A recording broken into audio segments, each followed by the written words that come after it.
Eh bien, bonjour à tous et merci beaucoup à la revue Poésie et à Claude Mouchard de nous permettre d'être là aujourd'hui.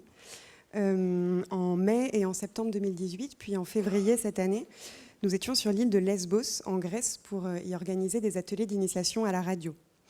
Nous y avons rencontré le photographe et réalisateur afghan Ahmad Ebrahimi, arrivé sur l'île par la mer en juin 2018. Il vivait alors dans le camp de Moria, où il a pris des centaines, voire des milliers de photographies. Il nous a envoyé une première sélection de ces images. Nous en avons choisi une trentaine pour cette rencontre. Pour la plupart d'entre elles, nous avons choisi de les présenter seules, centrées au milieu de la page blanche. D'autres à deux, en regard l'une de l'autre. Toutes ces photographies sont en couleur. Elles ne sont pas toutes du même format. Elles n'ont pas toutes été prises au même moment.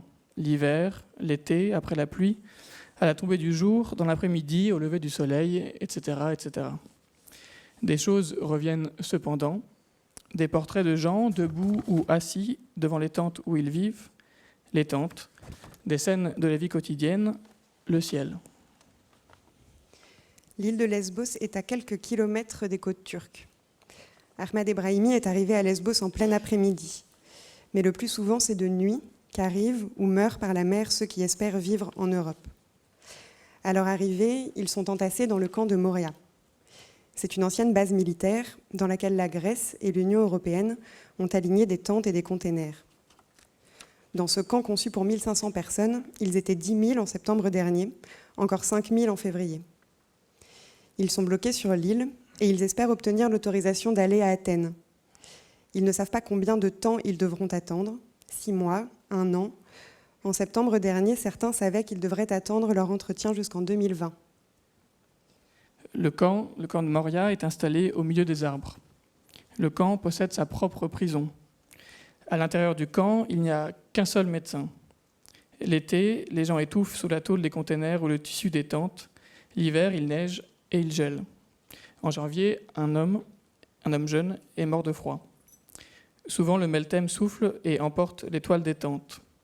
Régulièrement, vous le verrez sur certaines des images d'Ahmad, il faut réparer les dégâts causés par la pluie, suspendre les fils qui amènent au mieux l'électricité 2 heures par jour et réinstaller les filets noirs qui stabilisent le sol boueux. Il est interdit de prendre des photos à l'intérieur du camp. Ahmad Ebrahimi le fait la plupart du temps discrètement, rapidement ou en inventant des stratagèmes. L'une de ces images montre la file d'attente pour la nourriture et l'eau dans Moria. Il faut attendre 4 heures le matin, 3 heures pour le déjeuner et 3 heures encore pour le dîner. Certaines personnes font donc la queue pendant 11 heures chaque jour. Pour pouvoir photographier cette file d'attente, il s'est glissé parmi les membres d'une équipe de télévision anglaise qui avait exceptionnellement obtenu un droit d'accès au camp. D'autres images sont prises dans une partie du camp surnommée Olive Grove, le champ d'oliviers. Il y a tellement de monde dans le camp que des tentes se sont installées dans ces champs, au-delà des barrières et des barbelés du camp. Là, l'interdiction ne s'applique pas et il peut plus librement prendre des photos. Ahmad Ebrahimi a 31 ans. Il est parti seul d'Afghanistan en 2016.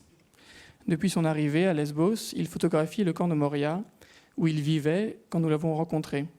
Il vivait dans une tente de camping. Ça sera la dernière des images que vous verrez cet après-midi. Il photographie le camp et ceux qui y habitent, les ciels au-dessus du camp, le camp sous la pluie, après la pluie, et lorsque les habitants brûlent le bois des arbres, des cagettes, le carton, le tissu, le plastique pour se chauffer en hiver. Sur une image, un homme âgé répare des chaussures à l'entrée du camp pour gagner un peu d'argent. Derrière lui, sur le mur, il est écrit « Movement of Freedom ». Il y a quelques mois, cet homme est tombé malade. Il ne parlait ni grec ni anglais et il est mort car il n'a pas trouvé d'interprète pour l'aider à se faire soigner. Sur une autre image, les douches du camp. Sur une autre, un père et son fils posent devant l'entrée de leur tente. Ahmad Ebrahimi nous a raconté que lorsqu'il a demandé à cet homme s'il pouvait le prendre en photo avec son fils, cet homme lui a répondu « Nous devrions nous rappeler de ce moment ». Sur la photographie d'une tente, on lit « OG 1483 ». Pour Olive Grove, tente 1483. Sur une autre photographie, OG 1380. Sur le t-shirt d'un enfant, sur une autre image, We are the future. De nombreux enfants portaient ce t-shirt qui leur avait été distribué par une association. l'image dira. Ces photos, de même que l'on hésite sur la façon de les présenter, peuvent parfois sembler hésiter entre la misère au sol et la beauté du ciel. Elles rappellent peut-être justement une vérité aussi banale que confuse. Ce sont parfois dans les endroits les plus beaux de la terre que des hommes laissent d'autres hommes mourir sans aide. Dans un camp à ciel ouvert, immense, des bâches au sol, l'odeur des excréments, les douches qu'on ne nettoie pas, la nourriture crue qui rend malade parce que, doit-on penser, presque professionnellement, ceux à qui on la sert peuvent bien tomber malades.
Merci à Amélie Perrault et Adrien Chevrier qui nous ont présenté ces images.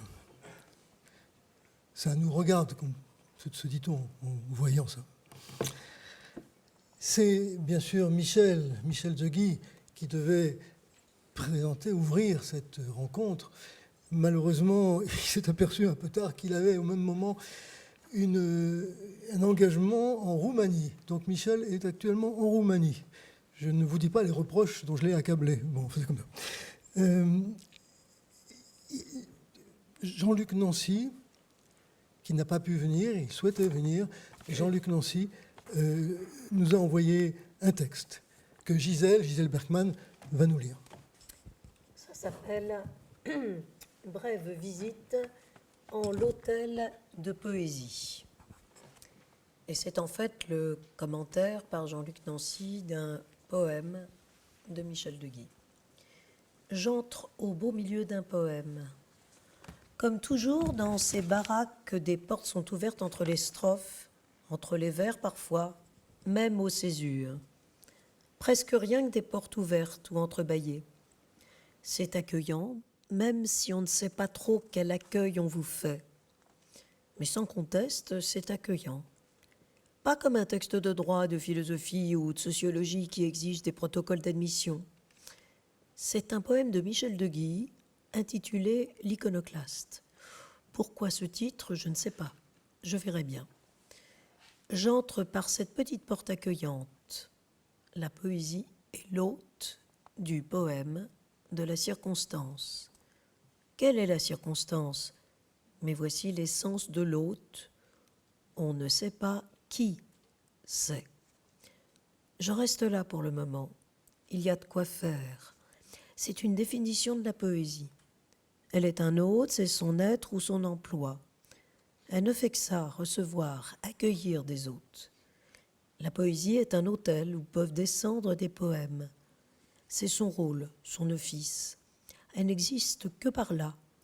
Elle n'est ni un genre, ni un art, ni une qualité particulière comme un parfum ou un goût.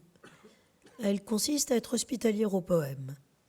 lesquels donc sont ce qu'ils sont lorsqu'ils sont accueillis dans cet hôtel, c'est-à-dire lorsque leur errance, leur marche à tâtons se présente pour ce qu'elle est et se trouve accueillie comme telle. Mais ce n'est pas si simple, puisque une parenthèse jette un trouble. Il y a 2 ou 3 compléments possibles à l'hôte. Le poème, la circonstance et le poème de la circonstance. Sans doute, cela ne fait qu'un. 1 en 3, comme la Trinité d'Augustin, intellect, mémoire, volonté. Le poème est l'intellect, la circonstance est la mémoire, la poésie est la volonté. Père, Fils et Esprit, chacun distinct des autres, mais jouant les 3 rôles. Unité en 3 personnes. La circonstance se produit, le poème la conçoit, la poésie l'anime. Ou bien encore, la circonstance se présente, le poème rend compte de cette survenue, la poésie anime ou enchante le rapport. Il peut se faire que la poésie survienne, que la circonstance rende compte de cette survenue et que le poème enchante ou anime leur rapport, ou bien encore, mais nous avons compris. Au moins avons-nous compris qu'il y a moins à comprendre qu'apprendre, à saisir en étant saisi. Cueillir, accueillir au vol. Pas très loin, par une autre porte entrebâillée. Courons vers l'horizon, il est tard. Courons vite pour attraper au moins un oblique rayon. On devine déjà quelque chose du titre. Il n'y a pas d'image de ça, de ce mystère d'hospitalité où tout est réciproque. Tout juste une lueur. Plus loin, le poète écrira, conjecture suspendue sur son secret, les 2 autres recevraient l'un de l'autre une identité. C'est encore la Trinité, les 2 hôtes et l'hospitalité qu'ils se retournent l'un à l'autre. L'hôte, l'autre, ôter son air outré. Le poème ici poursuit. Quelle est la circonstance ? Virgule. Virgule et non point d'interrogation. Quel n'est pas interrogatif ? Serait-ce exclamatif ? Peut-être. La circonstance est toujours quelle ? Quel hasard ? Quelle rencontre ? Quel émoi ? Mais l'interrogation reste déjouée, défiée et détournée. On n'a pas à chercher l'être de la circonstance, elle n'en a pas, mais à en accueillir l'occasion, l'incidence, la rencontre. En saisissant sa surprise, en se laissant saisir par elle, on est déjà dans le poème, dans la circonflexion d'une stance. Retournons à la virgule. Virgule donc. Mais voici l'essence de l'hôte. On ne sait pas qui c'est. On a dit que la poésie est l'hôte, qu'elle est l'hôte d'un hôte qu'elle en tenue de poème, mais à présent on annonce avec solennité l'essence de l'hôte, et par conséquent de la poésie, qui est l'hôte par excellence, hôte de soi-même et de l'autre dans la survenue d'une cadence. Or, cette essence se dissipe dans sa présentation même et s'y dissipe 2 fois. D'abord, on ne sait pas, ce n'est pas un objet de savoir. Nous pouvons le comprendre puisque c'est un sujet d'accueil. Ensuite, on ne sait pas qui. Or, qui n'est pas quoi. Quoi peut bien avoir une essence, mais non pas qui. Qui a une présence ou une absence. Il a un nom ou un anonymat. Pour savoir qui est là, il faut avoir l'expérience de sa présence, et si c'est le cas, quel nom il porte, ou si son nom est inconnu. La seule chose qui compte est que quelqu'un soit arrivé, que sa présence soit sensible, plutôt qu'intelligible. Ne pas être connu, ne pas être connaissable, voilà l'essence, l'arôme de l'hospitalité. Au fond, qui appartient à la circonstance ? Celle-ci est quelle ? Ça se produit, ça arrive, il ou elle arrive. Qui et quelle font la double allure de la stance. On ne sait pas quelle, mais ça se produit. On ne sait pas qui, mais on est dans la cadence. On la reçoit, elle nous accueille. Un peu de stance aura résonné. Nous avons été bien reçus. Jean-Luc Nancy.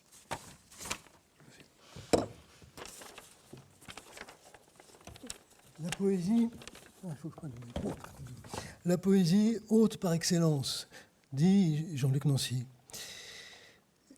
Si on feuilletait les 160 et quelques numéros de poésie, revue, je le rappelle, qui a été fondée par Michel Deguy en 1977, donc si on feuilletait ces numéros, quelquefois doubles, on apercevrait que de l'hospitalité y est présente.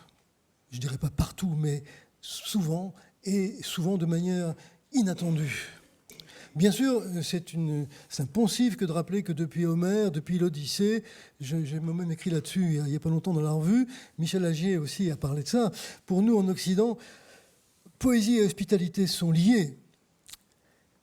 Mais les violences mondiales d'aujourd'hui, ces violences déracinantes, on les entend tout autrement, à travers maints témoignages et dans des œuvres ou des œuvres témoignages qui se sont formées au cœur même des violences extrêmes et qui parfois nous arrivent même comme des lambeaux. La poésie travaille intimement dans sa constitution rythmique interrogative les lieux ou les places. Je songe à un poème de Hopkins, qui n'est pas un poète témoin au sens-là, mais poète de la terreur d'une certaine manière aussi, et où il y a un vers terrible justement qui dit « Où y avait-il une ?» Where was a... Puis là, le vers se coupe, le souffle est coupé. « Where was a place ?» La place, avoir une place quelque part. Voilà. La poésie travaille les liens, elle y puise sa substance même, elle les dit soudain déchirées de deuil, elle en reforme à sa manière des ébauches, elle se tend soudain, elle s'offre comme une main, une poignée de main, dit Paul Celan pour définir le poème. La poésie travaille les lieux et les liens, à nous, dans ces temps de multiples et massives inhospitalités, à nous de recevoir ce qui s'essaie dans ces circonstances extrêmes, à nous d'essayer d'en tirer des conséquences, là même où se nouent nos paroles et nos vies et nos liens. À vrai dire, la rencontre d'aujourd'hui est à nos yeux une première expérimentation. Nous essayons quelque chose, nous souhaiterions, étant donné l'énormité de la situation, et qui ne va pas s'arrêter demain, nous souhaiterions que cette séance soit la première d'une suite. Je n'ai aucun programme précis pour ça, mais je pense que nous nous y efforcerons. Il y a là quelque chose vraiment à poursuivre avec entêtement. Quels que soient les risques, les apories par moment, etc., il faut y aller, je crois. Voilà. L'hospitalité est ce geste qui dit à l'autre « Tu n'es pas mon ennemi ».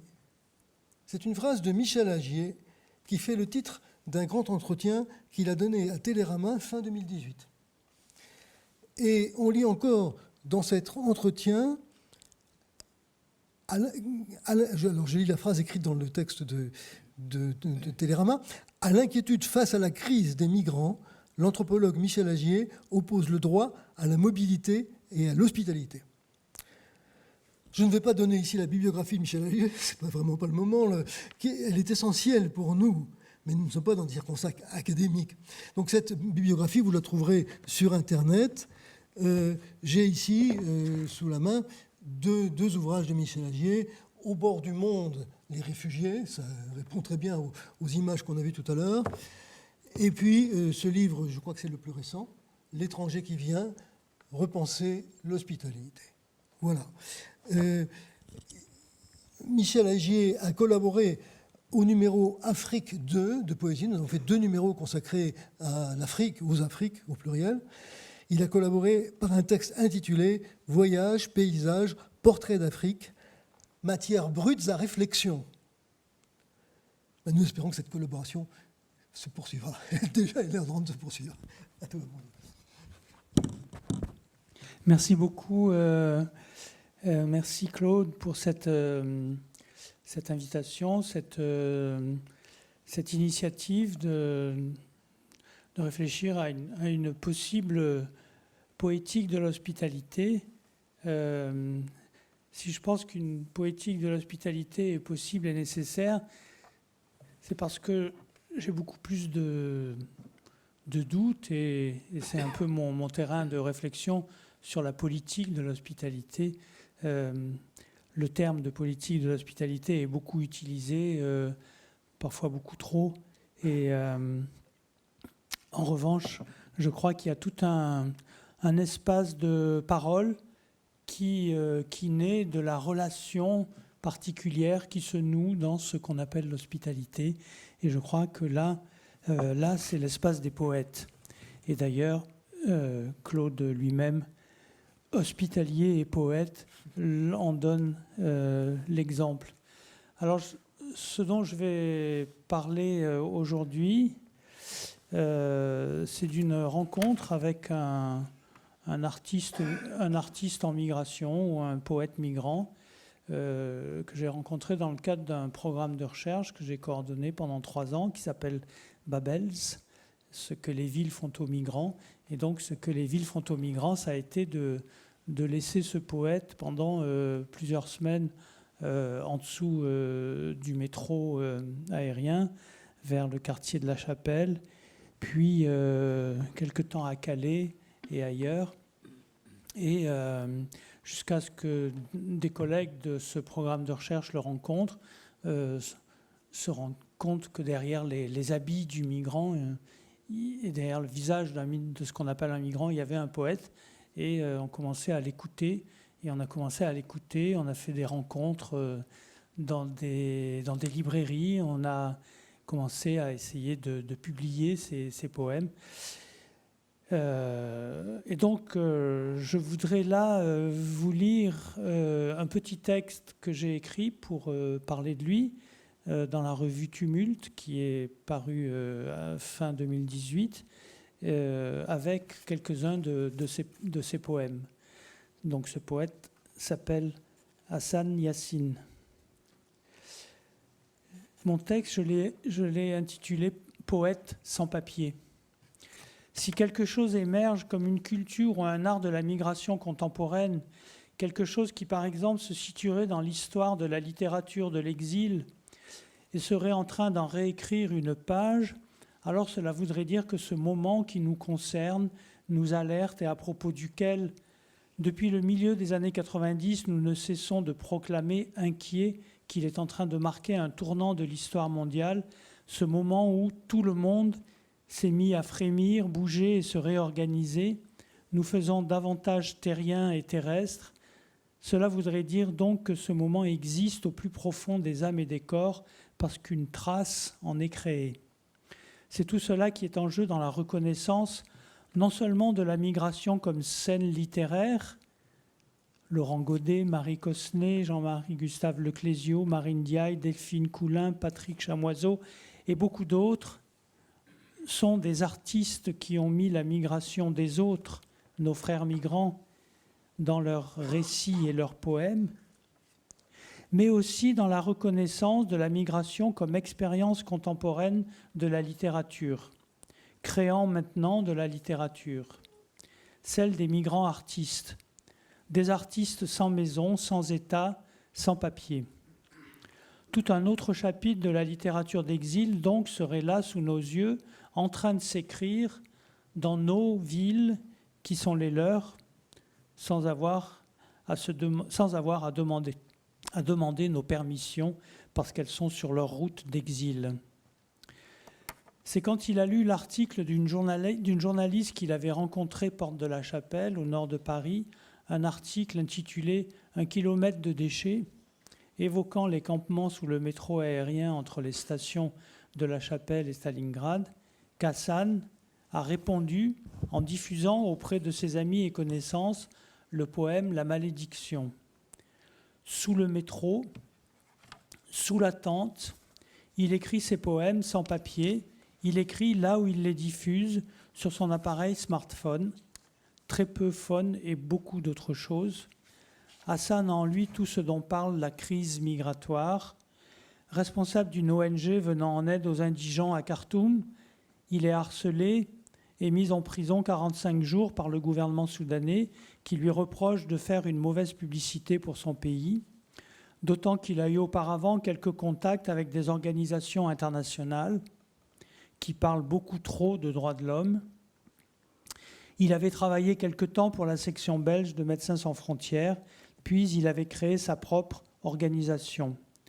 De Khartoum, il est allé vers le nord, en Égypte, où il passe quelques jours au Caire d'abord, puis longe les villes du littoral vers l'ouest, qui le mènent aux villes libyennes, Tobrouk, se souvient-il, puis d'autres, jusqu'au point où une petite embarcation le mène en Sicile. Silence de mort. Je suis un migrant qui a survécu à la fermentation de la chair en Méditerranée. De là, il échappera au centre d'accueil et de rétention en s'éclipsant, avec quelques autres pendant un arrêt du bus qui était en train de le mener vers un de ces centres. Il marche longtemps, va jusqu'à Rome et de là à Turin, puis à Vintimille. Un peu partout sur son trajet, il trouve de l'aide auprès de collectifs et de personnes qui l'accueillent chez elles. Il passe la frontière de Vintimille en cherchant des ruelles sur Google Maps, qu'il accède en trouvant 10 € pour se connecter sur Internet. Il est fort, Hassan. Il passe quand les autres lui disent « tu n'y arriveras pas ». Il arrive à Nice, est hébergé et aidé par des associations, puis il arrive à Paris le 6 avril 2016. Il passe un mois dans les campements de Paris, puis une semaine dans la jungle de Calais. Il dit « Tant de gens si différents réussissent à vivre ensemble normalement dans la paix. Il y a des disputes, mais c'est à propos des choses ordinaires, des problèmes d'argent, de nourriture, d'eau, mais pas à cause de la religion ou de la nationalité. » À Paris, il entre dans le circuit de la demande d'asile. Il est envoyé dans des appartements par les services sociaux. Il cohabite plusieurs mois avec un couple tchétchène et finit par parler russe, puis avec des Arméniens, puis des Iraniens. Et à chaque fois, il apprend, un peu amusé, la langue et les manières de vivre de ses co-résidents. Mais c'est le français qu'il veut apprendre sans trouver la bonne voie. Il faut absolument que je parle français, dit le poète de Khartoum, qui sait réciter Baudelaire et Verlaine. Ses yeux brillent quand il évoque Baudelaire. Au bout de quelques mois, une femme française, chère madame, le reçoit en face à face à l'OFPRA pour traiter de sa demande d'asile. Et elle lui refuse le sésame libérateur qu'elle tient raide au bout de son clic. Elle lui refuse le statut de réfugié parce que vous avez menti, l'entend-il dire. Il répond avec un poème, « Les menteurs ».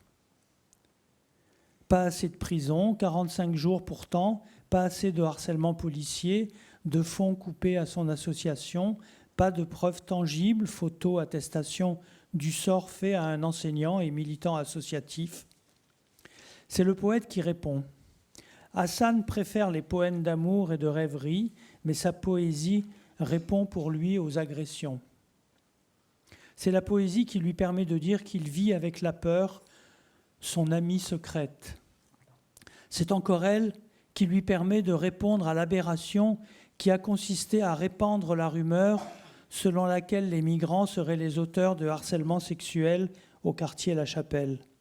Cette rumeur nous rappelle que les médias, si prolixes pour raconter les histoires de violences sexuelles des migrants contre de jeunes femmes allemandes un 31 décembre 2015 à Cologne, ont omis de dire ensuite que tous les étrangers migrants, demandeurs d'asile ou réfugiés prévenus ont été acquittés, qu'en réalité toute l'affaire s'est entièrement retournée et a fait pchit, flop, disparu.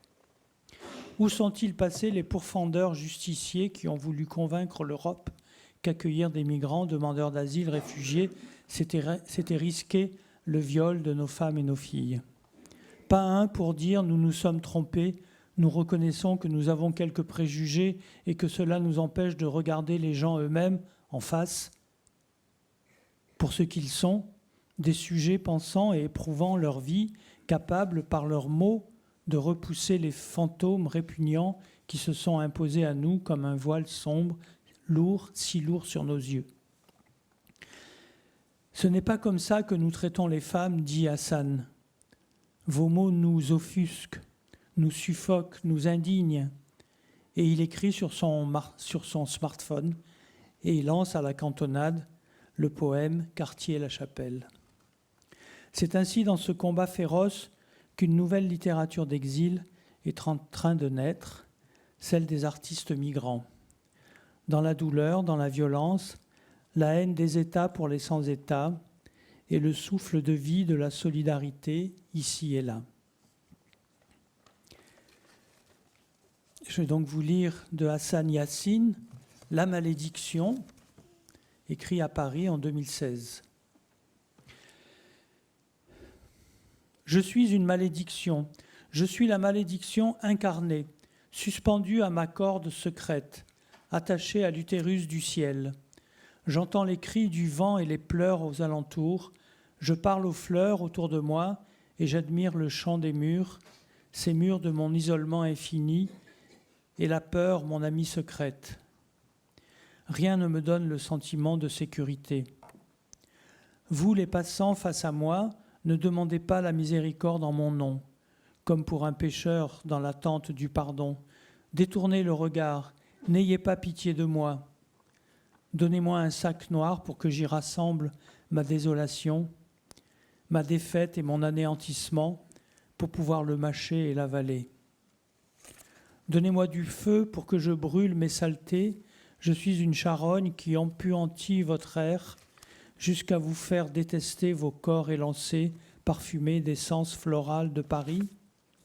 Je vous inspire la haine de la race humaine, mes semblables désarticulés, ceux qui ont subi les horreurs de la guerre. Je suis une charogne où demeurent les vers.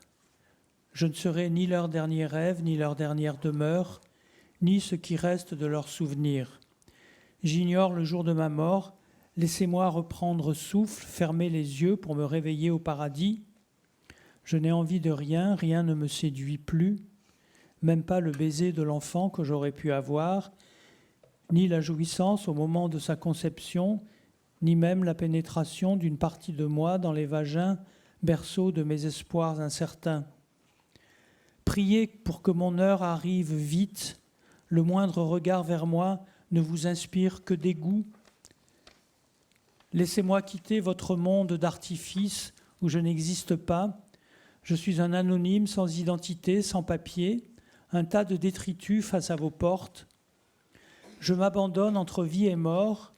Puisse Dieu me faire ange ou démon, qu'importe, que ma mort soit subite. Si seulement les fleurs pouvaient pousser sur mon cœur, parfumer mes poumons et orner les vers, alors les battements de mon cœur partageraient la nostalgie du chant des cloches. Vos prières enveloppent ma peur, mais je ne mérite pas le nom de corps, parce que c'est mon cadavre pourri qui vous observe. Ce corps qui d'être daigné devient charogne. L'eau la plus limpide n'arrive plus jusqu'à moi. Même vos chiens me regardent étrangement, vos chiens bien emmitouflés, qui ont des papiers d'identité et un nom, des coussins et des colliers ornés de perles, eux qui me surveillent étrangement.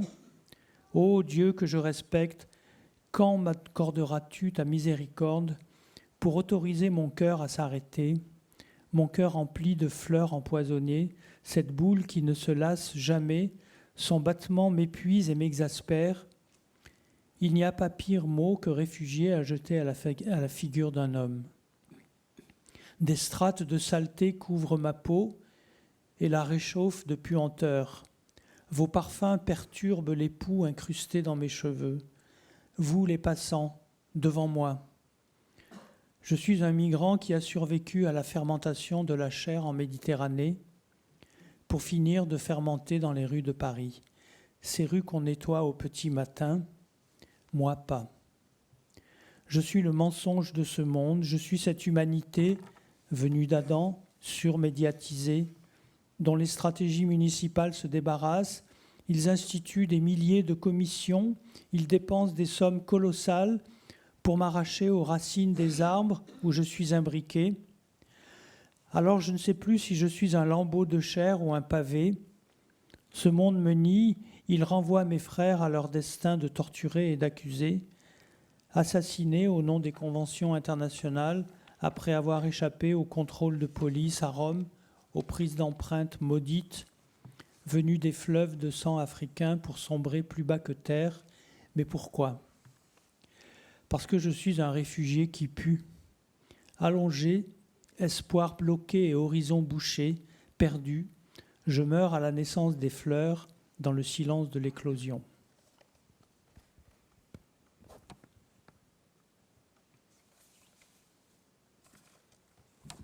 La traduction en français est de quelqu'un qui se fait appeler Elmi Trad.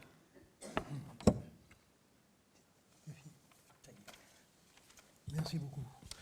Merci, c'est très frappant évidemment pour nous. En écoutant « Je suis une malédiction », je songeais à ce qu'on a appelé quelquefois le retournement du stigmate. Vous me maudissez, je suis cette malédiction. Mais c'est plus que ça, là. Dire, comme on l'a entendu à l'instant, je suis le mensonge de ce monde, veut dire non seulement vous me le rejetez, mais je révèle quelque chose de ce qui vous rapporte les uns aux autres, même si je n'y suis pas, ou d'autant plus que j'en suis exclu. Et puis il dit, j'ai tout compris. Vous voyez, j'ai tout compris. Et ça, j'avais vu, on l'a vu beaucoup à Calais, avec des gens qui vous expliquent la géopolitique internationale et qui savent très bien pourquoi ils sont à Calais et pas ailleurs. Du coup, l'enquête de l'ethnologue est un dialogue, c'est plus une enquête, c'est une écoute, un dialogue, c'est une tentative de comprendre. Et les gens qui sont là ont tout compris. Et juste une petite chose que je trouve très intéressant, vous avez dit qu'il avait beaucoup d'admiration pour Baudelaire.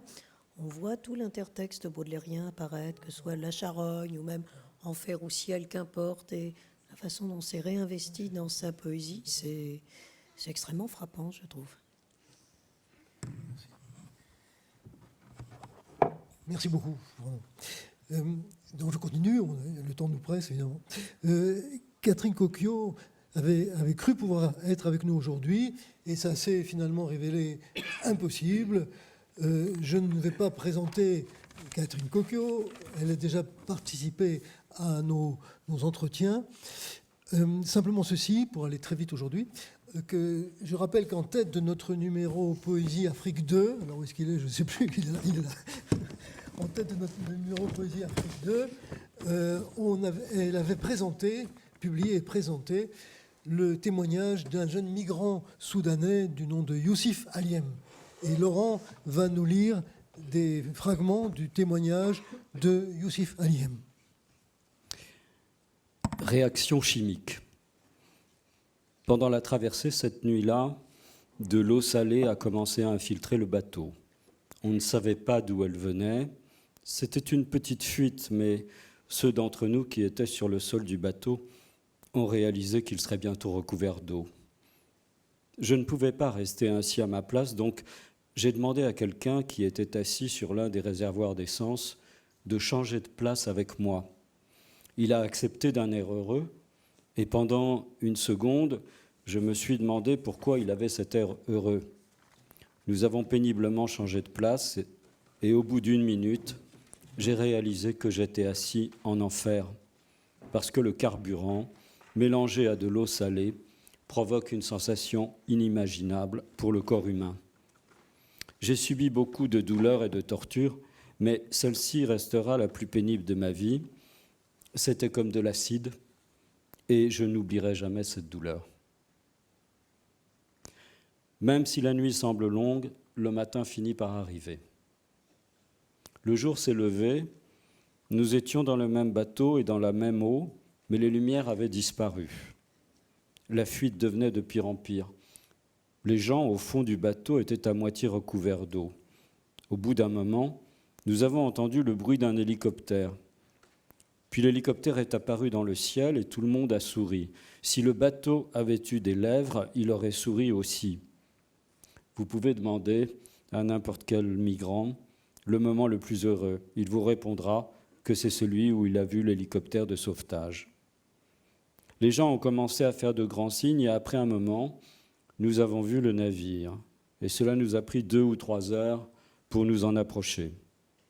Une fois à côté, 2 petits bateaux sont venus vers nous.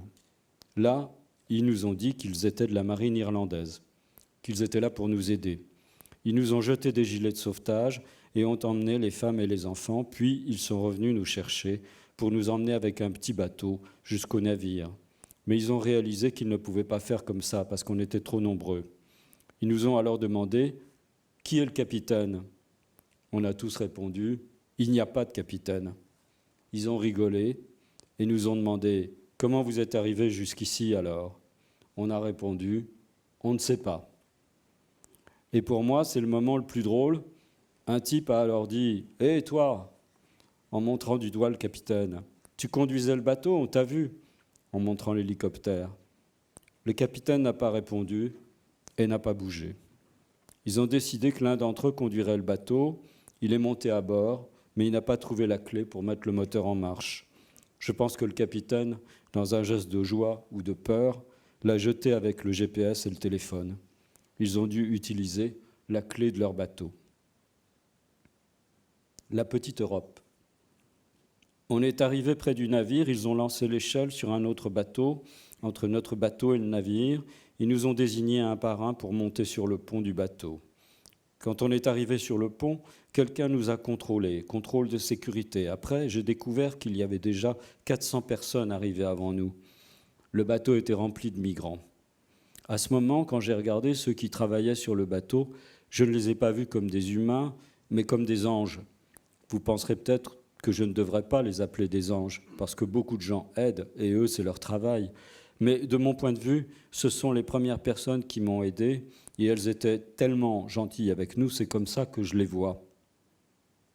Lieu, le navire de la marine irlandaise, mer Méditerranée, période fin mai 2015. Après la distribution de couvertures et de snacks, et après avoir été ausculté par les médecins, tout le monde était épuisé, heureux, et avait en tête cette terre qu'on appelle Europe. Moi, je pensais, à quoi ça ressemble? Les gens sont-ils sympas? Est-ce qu'ils me détesteront? Comment vivent-ils? Qui sont-ils? Je force mon imagination à s'arrêter avant d'arriver à la question, sont-ils humains? Pendant ce temps, je regarde un marin qui semble heureux et qui discute avec les migrants. Je me demande, pourquoi sont-ils heureux en nous aidant? Pourquoi est-ce qu'on passe à côté de ça en Afrique? Pourquoi ne vont-ils pas aider les réfugiés dans les camps africains? Pourquoi ne combattent-ils pas les dictateurs, principale raison des migrations? Peu importe. C'est une question sans réponse, je pense. Cette nuit-là, après le départ du bateau vers l'Europe, j'ai discuté avec quelqu'un de l'équipage et je lui ai dit à quel point nous étions reconnaissants qu'il nous ait sauvés, que je les voyais comme des anges et que je souhaitais que tous les Européens leur ressemblent. L'homme a ri et il a répondu « Moi aussi j'aimerais ça, mais tu trouveras d'autres sortes de gens. »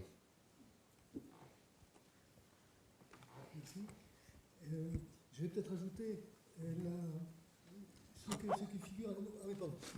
ce qui figure à la fin du témoignage de Yousif Aliem. Ce sont trois messages, 3 lettres. Chère police, chère police, vous savez que nous avons une belle amitié depuis juin 2015 et je suis chanceux de ne pas vous avoir revu depuis ce jour. Mais j'ai un petit message pour vous.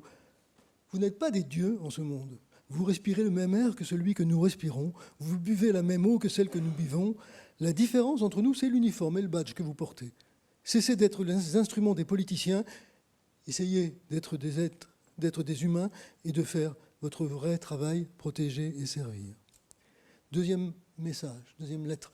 Chers politiciens, je ne vous déteste pas, mais il y a longtemps, j'ai demandé à quelqu'un comment je pourrais être un bon politicien. Et il m'a répondu, tu dois juste être un bon menteur. Arrête de manipuler les gens comme s'ils étaient des enfants. Arrêtez de vous servir de moi comme d'un jouet et arrêtez d'utiliser les frontières comme un robinet que vous fermez et ouvrez quand bon vous semble. Arrêtez, arrêtez, arrêtez. Et enfin, 3e message. Cher moi, Yousif Aliem, je pense que tu as fait ta plus grosse erreur en t'opposant à ton gouvernement et en t'échappant de ton pays pour aller en Europe. Car ici, tu fais face à la même peur. Tu dois admettre que tu n'as pas de chance, parce que parmi toutes les évacuations des camps parisiens illégaux, parmi les centaines de migrants évacués, tu es monté dans le seul bus qui allait au centre de rétention. Et après ça, tu as dû vivre tes 7 derniers mois à attendre la décision de l'OFPRA sans aucune preuve de papier d'identité. Cher Youssif, tout ça t'est arrivé car tu étais au mauvais endroit, au mauvais moment. Pourquoi n'as-tu pas réfléchi au fait que tu avais pris la mauvaise décision et que tu n'étais pas au bon endroit pour les droits de l'homme? Mais à ces 3 messages, il ajoute une seule et dernière phrase. J'y suis, j'y reste, je ne partirai pas. Ça, c'est Youssif Halim. Voilà. Pardon. Alors, nous allons maintenant entendre Théom Bogu, jeune auteur camerounais. Je ne sais même plus, on se connaît bien, mais je ne sais même plus exactement comment on a fait connaissance. C'était au moment où nous préparions les numéros poésie Afrique. Et on ne va pas te raconter ça maintenant, parce qu'on boira un coup tout à l'heure et tu me rappelleras. Mais en tout cas, comme j'investiguais un peu partout, y compris sur Internet, on est entré en contact. Et il a envoyé à Poésie des textes que nous avons évidemment publiés. Et donc il y a des textes de Théom Bogu dans les 2 numéros Afrique. Et puis, quelques temps plus tard, eh bien, il était en France. Hein, j'ai bien résumé? Non? Pour le micro. Et maintenant, nous écoutons des poèmes de Théom. Merci Claude pour cette invitation. Merci aussi pour le soutien quotidien. Je tiens aussi à remercier Jean-Nicolas et Augustin qui sont là. Je n'oublie pas Daniel.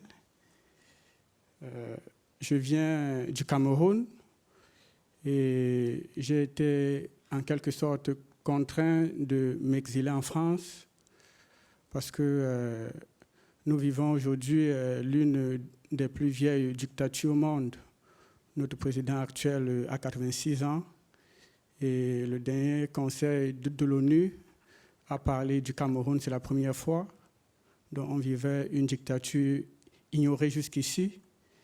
Et je vais ici vous lire un poème que j'ai écrit quand je me séparais de mes proches. Et je vous lirai un autre qui a été publié dans le numéro Afrique 1. Le titre, c'est « À l'aéroport ».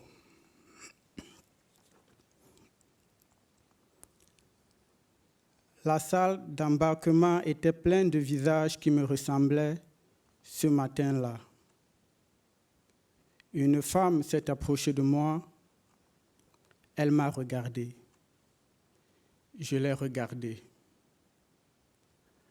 Avec les yeux, elle a forcé un sourire. Un sourire que ses larmes déparaient monstrueusement. Je suis resté impassible comme un goyavier.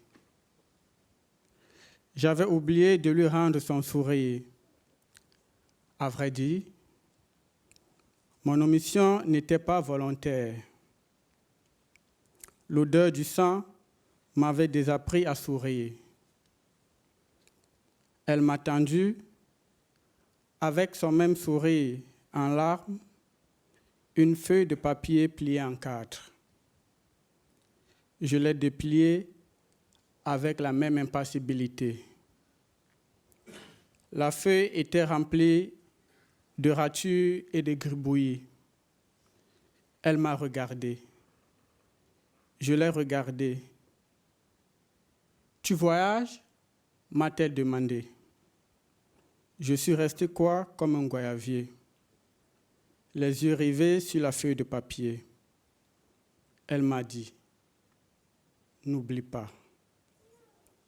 Les fleurs poussaient dans ce îlot désertique jadis.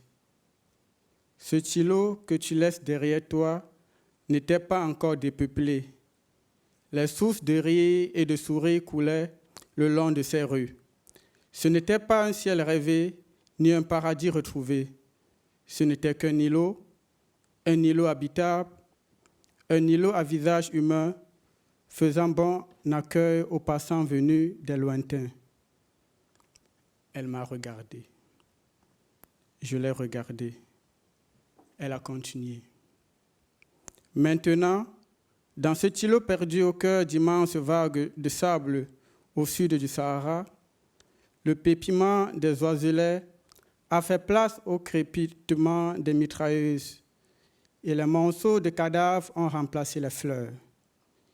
Il n'y a plus personne, il n'y a plus rien, plus personne, même pas toi. Elle s'est tue. Elle m'a regardé. Je l'ai regardée. Elle s'est mise à pleurer à chaudes larmes. Je suis resté muet comme un goyavier. Je ne savais plus pleurer. Ça, c'est...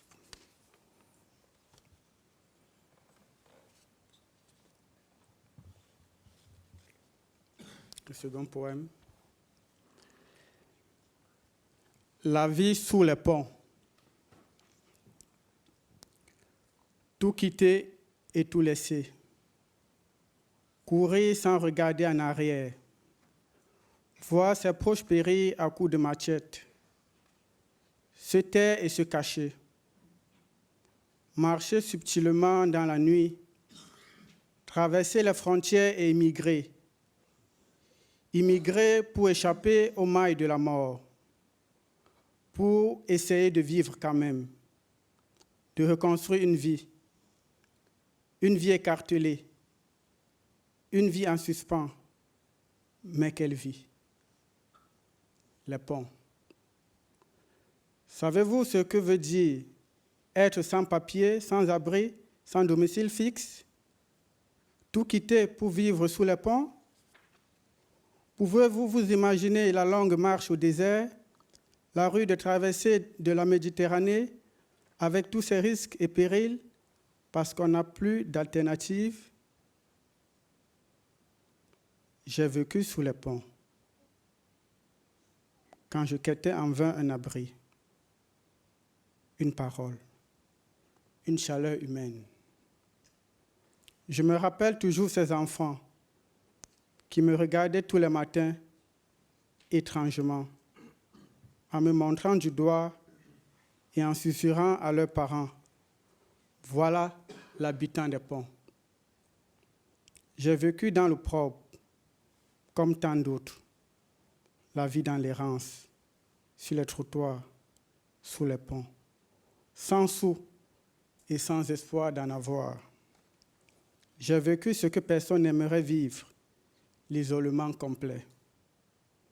Mais ce n'est pas de votre faute, c'est la vie qu'il a voulu ainsi. Je n'ai pas à la maudire ni à l'honorer, mais à la vivre courageusement tant que durera mon jour. Merci.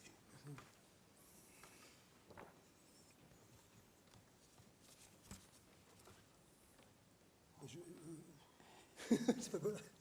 Tu passes le micro. Oui, écoute, merci beaucoup.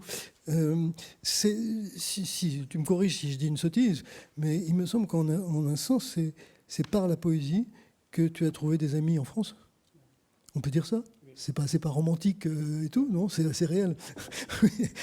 Tu as trouvé vraiment des amis en France et tu as mentionné en particulier Jean-Nicolas Ilouz, qui est ici et qui est professeur à Paris 8, et en effet qui joue un rôle très important en ce moment.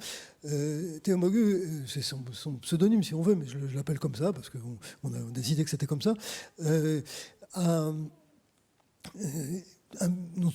des manuscrits, non seulement des poèmes, mais des proses. Il a donc des textes à publier. Nous cherchons un éditeur. C'est pas facile dans la France d'aujourd'hui. Et puis, il a aussi un projet universitaire. C'est très important, évidemment, aussi, pour pouvoir vivre en France. Et ce projet aussi est en train de se construire, d'abord et avant tout, grâce à Jean-Nicolas Hillouz, qu'on remercie. Voilà. Donc c'est très important, la revue Poésie est intriquée à des existences réelles, hein, ce n'est pas simplement des belles paroles. Merci. Voilà, je vais me rasseoir là parce qu'il faut que je continue.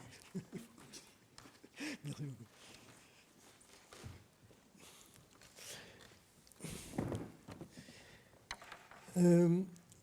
Michel Nepels, c'est à lui. Vous savez, je n'ose pas parler de ça parce que j'ai peur de dire des bêtises, mais ils me corrigeront, pas physiquement, mais verbalement. C'est une espèce de découverte pour moi. Pas physiquement, mais moi je suis assez agressif, tu sais bien, donc tu me connais. Bon, non, dans ces circonstances, par rapport à ces objets énormes, le mot d'objet ne convient pas, mais enfin, vous voyez ce que je veux dire, ces réalités énormes qui nous enveloppent et qui nous désignent en un sens. Il y a eu une rencontre que je crois spécifique, vous me corrigerez si je me trompe, avec des anthropologues. Il se passe quelque chose là qui est absolument passionnant. On va travailler ça, et dans l'année qui vient, on va travailler là avec vous, si vous le voulez bien, si vous le permettez, hein, on va continuer. Mais c'est pas seulement qu'on a reçu du savoir, ou des questions, ou des données des anthropologues, c'est aussi qu'eux ont besoin de la littérature. Tu l'as dit, tu l'as fait sentir, ils ont besoin de la littérature. Il est vrai aussi que les gens auxquels ils ont affaire ont besoin de la littérature. On vient de le voir à l'instant avec Théom Bogue, on l'a entendu avec Youssef Aliem, etc. Mais donc ces passages-là sont nouveaux, me semble-t-il. Ou en tout cas, au fond, nouveaux, on s'en fout un peu, mais ils sont actifs aujourd'hui. Ils sont importants. Et donc, que Michel Nepels ou Thomas Cantins aillent vers la poésie, ou bien que nous recevions des poèmes des migrants, etc. Voilà quelque chose qu'il faut faire, à quoi il faut donner toute sa place, toute son ampleur, toutes ses conséquences. Je te donne la parole. Je peux dire un mot, oui, je crois. Effectivement, dans le dernier livre de Michel Nepels, Dans la détresse, il y a une réflexion qui pourrait paraître inattendue sur Claude Simon, sur la construction narrative, en fait, chez Claude Simon. Et on comprend que ça n'a rien d'incongru, qu'en fait, par rapport à des situations éclatées, peut-être qu'il y a dans la littérature presque des modèles épistémologiques, en fait, de compréhension du présent, qui dérangent peut-être des formes plus traditionnelles de récits ethnographiques ou anthropologiques. Et on comprend que ce n'est pas un mouvement d'évasion lyrique, en fait, d'aller vers la poésie, mais c'est une véritable interrogation sur ce qui peut se dire. Voilà, c'est tout ce que je voulais dire.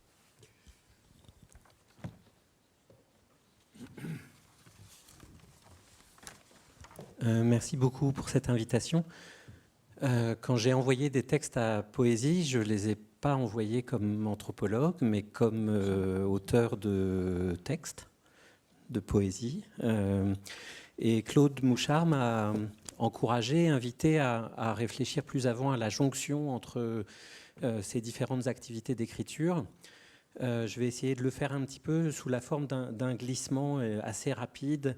Voilà, en commençant par lire un petit texte de Jean-Christophe Bailly, qui écrit « Cette possibilité d'une beauté auprès de la pure horreur, d'une construction intellectuelle auprès de la destruction, est en soi une difficulté.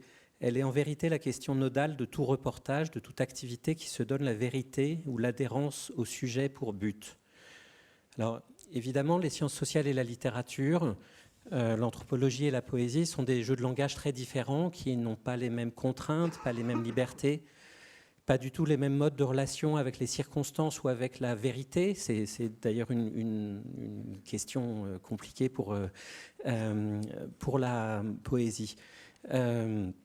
Donc je prétends pas du tout, quand j'écris des sciences sociales, que ce sont des textes poétiques en aucune manière et certainement pas lyriques. Mais simultanément, mes objets d'étude, la vulnérabilité, la détresse, le refuge, sont aussi des questions qui m'intéressent dans la littérature que j'aime lire et latéralement dans celle que j'essaye d'écrire. Je ne travaille pas à proprement parler ni sur tout ce dont on vient de parler, c'est-à-dire sur l'expérience migratoire vers l'Europe, ni non plus sur l'hospitalité, mais ce n'est pas complètement sans rapport. Quand j'ai vu le titre de la journée, Inhospitalité, hospitalité, inhospitalité, j'ai immédiatement pensé à ce point que je voulais rappeler, qui est connu de beaucoup d'entre vous, qui est qu'à la rentrée universitaire prochaine, les droits d'inscription des étudiants étrangers non européens passeront en licence de 170 € à 2770 € et en master de 243 € à 3770 €, alors que les droits d'inscription des Européens resteront les mêmes. Il y aura donc dans les amphithéâtres simultanément des étudiants européens, français, européens, payant 16 fois moins que les étudiants étrangers qui seront là, sachant bien sûr qu'un certain nombre des étudiants étrangers qui auraient pu être là se retrouveront exclus de facto. Alors il y a quelques exceptions à cette augmentation, notamment les étudiants qui ont le statut de réfugiés, mais ils sont bien rares. Résultat d'une politique qui s'appelle officiellement Bienvenue en France et qui vise à développer, je cite toujours le Premier ministre, une politique d'accueil avec les moyens d'un bon accueil. Bon. En fait, j'hésite à commenter plus tellement c'est odieux, mais disons que si on sait que l'universalité à la fois de la Sorbonne médiévale catholique ou de la France des Lumières était une universalité bien singulière, largement une fiction.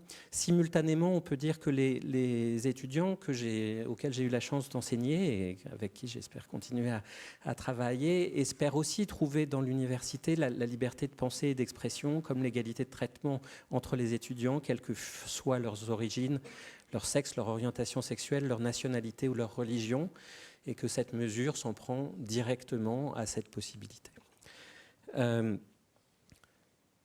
Dans la région du Katanga, en République démocratique du Congo, où je mène actuellement mes enquêtes ethnographiques, plus de 80% des habitants ont dû, dans les 20 dernières années, quitter leur village, se déplacer, soit à l'intérieur du Congo, soit en Zambie voisine, en raison de situations de violence extrêmement répétées, multiples, diverses, d'abord en raison de guerres internationales, puis d'activités prédatrices de divers groupes armés, de milices et aussi de la police et de l'armée nationale.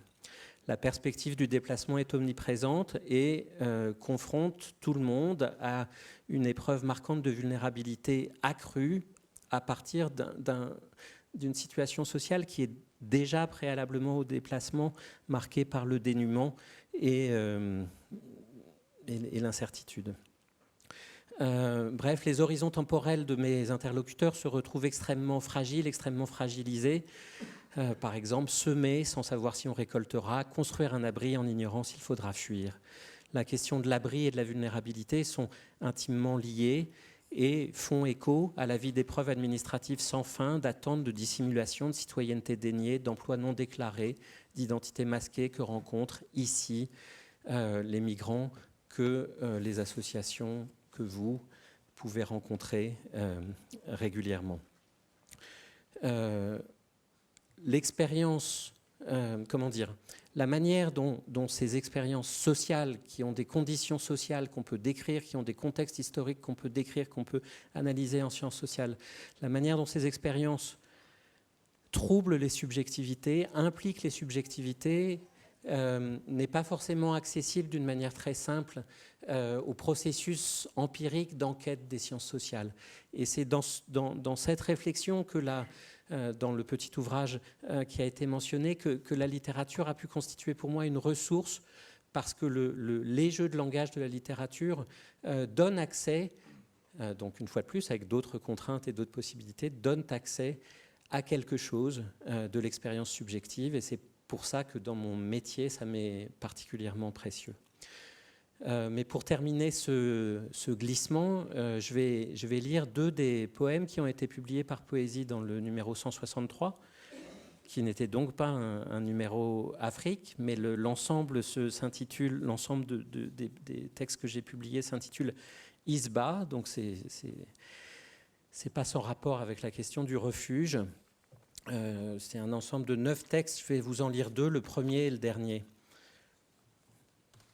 j'ai jamais fait ça, lire un poème devant du public. Je parle dans mon métier tout le temps devant du public, enfin devant des étudiants, mais c'est pas du tout la même expérience. Très content d'assister à une expérience dangereuse. Voilà, non, non. Bref.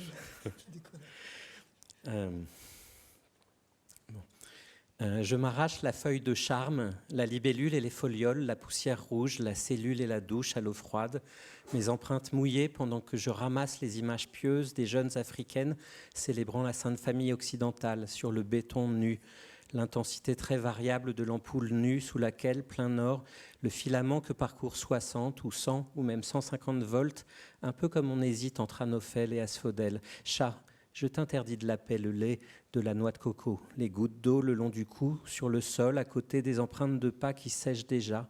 Je n'ai jamais cessé de vivre là, pour moins de $600 par mois. Voilà. J'échappe au patriarcat chez mes sœurs Bemba, les sœurs de Marie et de Monique. Je ferme le rideau sur la tâche. Il y a du savon parfumé au citron. Le siphon ne s'évacue pas bien. Enfin, l'eau du puits, du marais, du fleuve, de l'enfant, ici on la dédouble. L'eau. Et cela devient un peu inquiétant, sans capsule scellée, sans comprimé de purification, quand il n'y a qu'un pas entraînant quelques sels minéraux, mais où calcium, magnésium et phosphore, de l'eau claire à la mort, alors que déjà je ne vois plus les lignes, que m'échappe la toile tendue et trouée d'un beau cercle, sous lequel on place un seau, si seau il y a, et boire du soda, plutôt du soda salé, de la bière légère, les amants perdus dans leur lait de coco. Je me réjouis de cette absence, alors la passerelle a perdu de sa fluidité, sa flexibilité, n'ayant jamais été que le fait délicat de tes rêves, où je réapparais parfois en une présence réelle, comme un flirt, le nom de la danse, coupure, la glissade des voitures quand elles s'engagent à contresens, légèrement, délicatement même, en faisant sonner leur klaxon, plutôt comme une corne de brume, pour s'engager comme une dérobade dans la voie qui sera désormais la leur, pleine de ces mondes fendillés, où je reconnais l'ombre projetée de la moustiquaire sur le mur bleu du ciel. La nuit vient de tomber, l'électricité de sauter, et je dresse la moustiquaire sur le lit comme un voile funèbre, en essayant de la tendre doucement, sans me dire que le silence est étrangement tendre, qu'il me couve sans comprimer de pacification, dans les voix claires des jeunes filles qui peut-être t'échappent aux doutes raides désormais, à la lueur de la bougie, dans les râles qui éveillent les rapaces nocturnes, la polyphonie des crépitements, au prétexte qu'on pourrait vivre dans les replis des hautes herbes. Et puis le deuxième, ou le dernier, c'est ISBN, Issa Ben Isbin, Ich bin Leden, ein Berliner, Isabelle Sabine, Aban Sabana David. Sabine has been à Lisbonne, it's been a scheme, Alice, a schwa, comme disent les linguistes, scheme, une voyelle moyenne, molle, neutre, absente, smurt, inscription à la Bibliothèque de France, nationale, fini de fuguer, de figurer dans mon isba. Merci beaucoup. Et là, on est au bord des langues, pour le coup, oui, des langues. Mais je retiens de ces très beaux textes une expression qui va me flotter dans la tête, c'est monde fendillé, des mondes fendillés. Oui. Merci beaucoup, et on va continuer. Je crois qu'il y a vraiment quelque chose qui s'ouvre pour nous, là. Martin Rueff, je ne le présente pas, il est au cœur de cette revue et ne peut pas être avec nous aujourd'hui pour des raisons vraiment graves. Il le regrette beaucoup.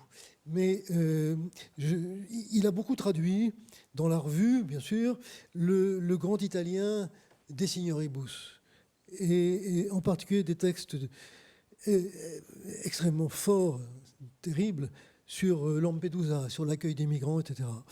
Nous avons eu ici, dans le cadre des rencontres poésie, nous avons consacré une rencontre entière à De Signoribus. C'est à nos yeux, c'est à mes oreilles, un des plus grands poètes d'aujourd'hui. Bon, ça, nous n'allons pas faire entendre ces poèmes aujourd'hui. C'était un passage d'un grand poème de Martin publié il n'y a pas très longtemps dans la revue Poésie que Laurent va nous lire. Voilà, donc on t'écoute. Oui, donc c'est un poème qui est paru dans le numéro 162 que Martin a légèrement retouché, qui paraîtra dans un grand recueil qui va paraître le 6 juin chez nous, qui s'intitule « La jonction ». Complainte de Mare Eorum. La mer, notre mère.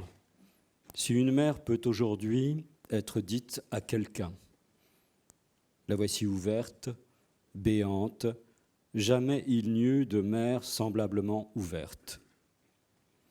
Aussi loin qu'il regarde, les vagues sont des loups, au corps barbouillé de guêdes, meute innombrable qui monte et qui descend, aux gueules grandes ouvertes, hurlant avec le vent, et parfois, à la crête des vagues, quand les bêtes viennent laper le sel sur la coque et qu'elles montrent leurs crocs, on voit briller leurs baves sur les creux monstrueux.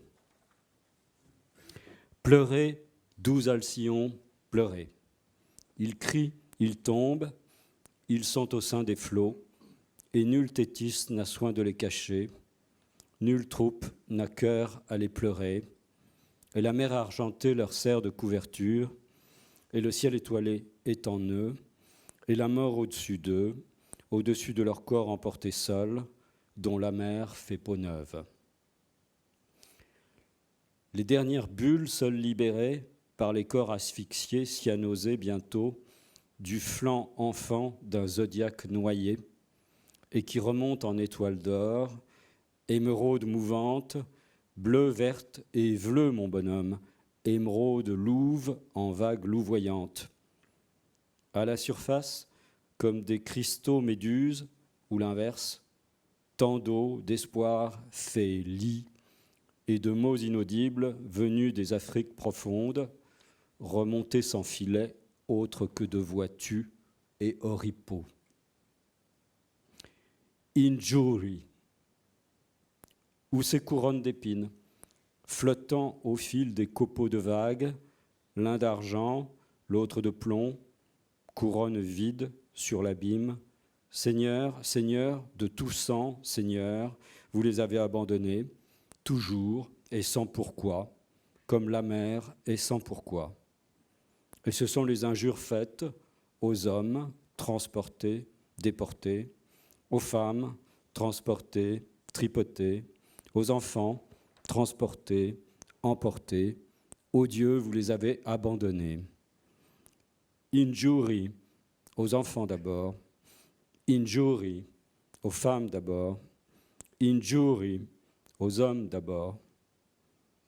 Et tout abordage en débordement d'immondices. MD dit injure faite à tout homme en l'homme, à tout homme en nous. CM demande et qui si je criais? Il le demande après, l'hémophile au regard de poulpe, au regard de soie, et qui saignait dedans, et on saigne dedans, en bleu profond qui paralyse.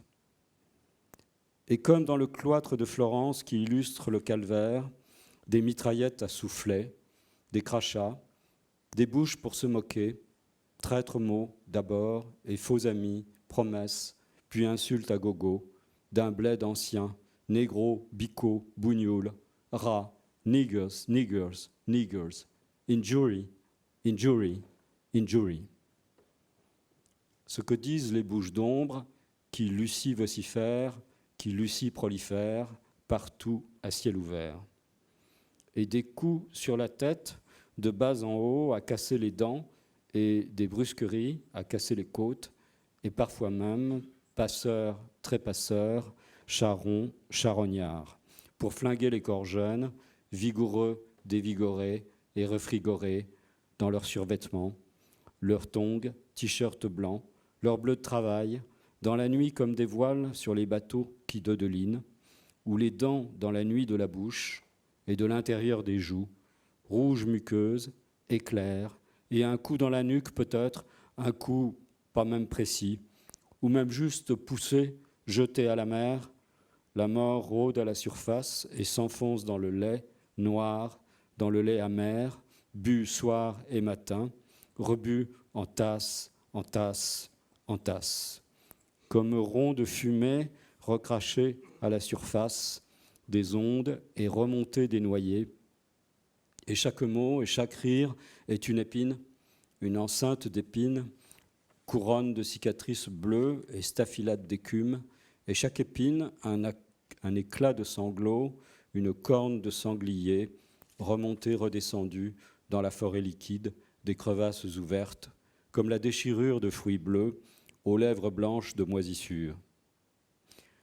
À même les esclaves, les échos furibards d'une Europe sans vertu, pour quelque perdition haute.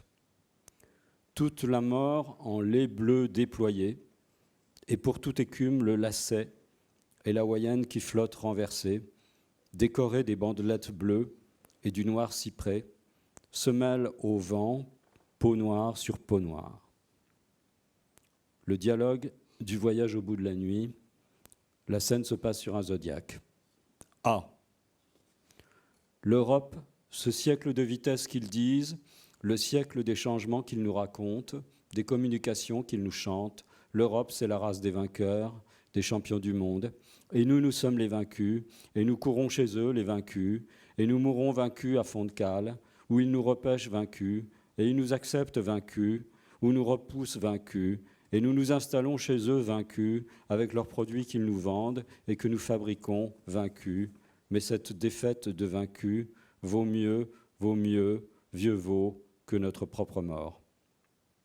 À l'horizon, on croit voir une bande de gaz sur les cailloux pailletés des sablons.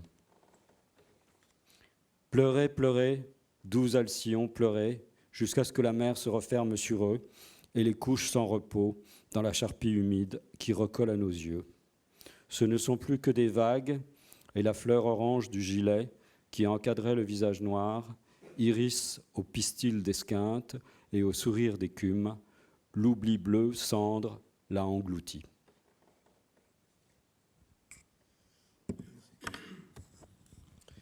Merci. Une réflexion, je me permets de faire, à l'écoute de ce grand poème. Ce poème en particulier, caractéristique de Martin, sont pleins d'échos, d'allusions à ou de textes littéraires. On entend évidemment beaucoup de textes qui se transforment, qui se métamorphosent en quelque sorte dans cette espèce de houle incroyable. Et c'est comme si Martin exposait la littérature même, la richesse de la littérature, les liens internes à la littérature, les exposait à cette extériorité, proximité qui nous arrive. Je trouve qu'il y a là quelque chose de bouleversant, en effet. Oui. J'avais proposé qu'on entende des textes de Marie Cosnet. Mais on n'aura pas le temps. Voilà, le temps passe, ce ne sera pas possible. Et je ne veux pas faire quelque chose en 3 minutes. Marie Cosnet, qui ne vit pas à Paris, qui vit à Bayonne, si je ne me trompe. Marie Cosnet a beaucoup, non seulement écrit sur les situations que nous évoquons, mais s'y implique très réellement en aidant des migrants. Je mentionne simplement 2 titres parmi d'autres, mais très, très important pour moi. Un titre déjà relativement ancien, peut-être une dizaine d'années. Entre chagrin et néant, audience au pluriel d'étrangers. Elle a accompagné des migrants dans des situations administratives où ils devaient se faire entendre, etc. Et elle note avec beaucoup d'acuité, quelquefois de férocité aussi, les attitudes du personnel administratif auquel les migrants ont affaire.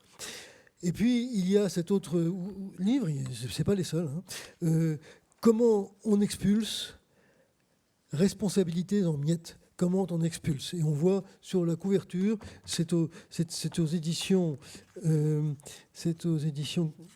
édition du Croquant, oui c'est ça, la collection Carnet d'exil, édition du Croquant, et il y a sur la couverture une photo d'un policier qui tient un bébé dans ses bras.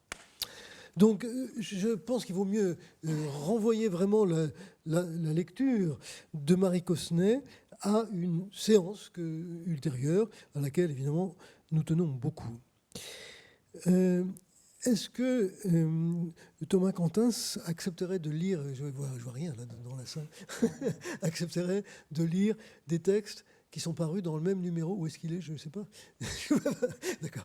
Est-ce qu'il accepterait de lire des textes parus dans le même numéro? Oui? Il faut venir alors. Et ensuite, oui. Voilà. On peut déborder. On peut déborder.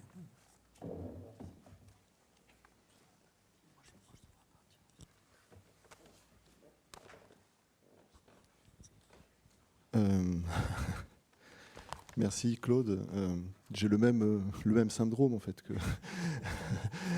Oui.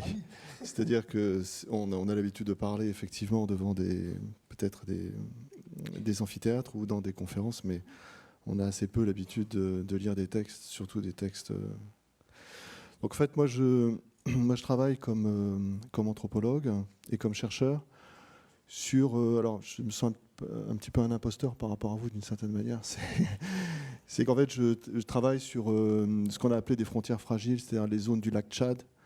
Enfin, toutes les zones qui sont en guerre en Afrique subsaharienne et puis au Moyen-Orient, donc les zones du lac Tchad, les frontières Nigeria, Niger, là où il y a Boko Haram, les zones du Nord Mali, Centrafrique, Darfour, voilà. Donc on a travaillé sur ces questions-là en anthropologie, enfin en anthropologue, enfin en recherche, et puis aussi, il faut quand même le dire, en conseil technique, c'est-à-dire que l'objectif n'étant pas que de documenter quelque chose, mais aussi, alors là pour le coup, autant pour l'anthropologie de la migration, on peut avoir des difficultés, c'est-à-dire au sens où ce dont on parle, on n'est pas forcément d'accord avec, c'est-à-dire on parle des politiques migratoires, etc. Quand on est dans les zones du lac Tchad, en revanche, ou quand on est dans les zones qui sont affectées par la violence, enfin la violence des insurrections, ou la violence physique, en revanche, on est un peu plus à l'aise en tant qu'anthropologue, d'une certaine manière, à participer ou à vouloir participer aux solutions. Voilà. Donc c'est une solution plus, enfin paradoxalement peut-être une position plus confortable. En revanche, pour revenir à ce que vous disiez sur l'anthropologie, c'est qu'effectivement, il y a un moment où on sent peut-être que le langage analytique est d'une certaine manière dépassé, ou du moins qu'il atteint certaines limites.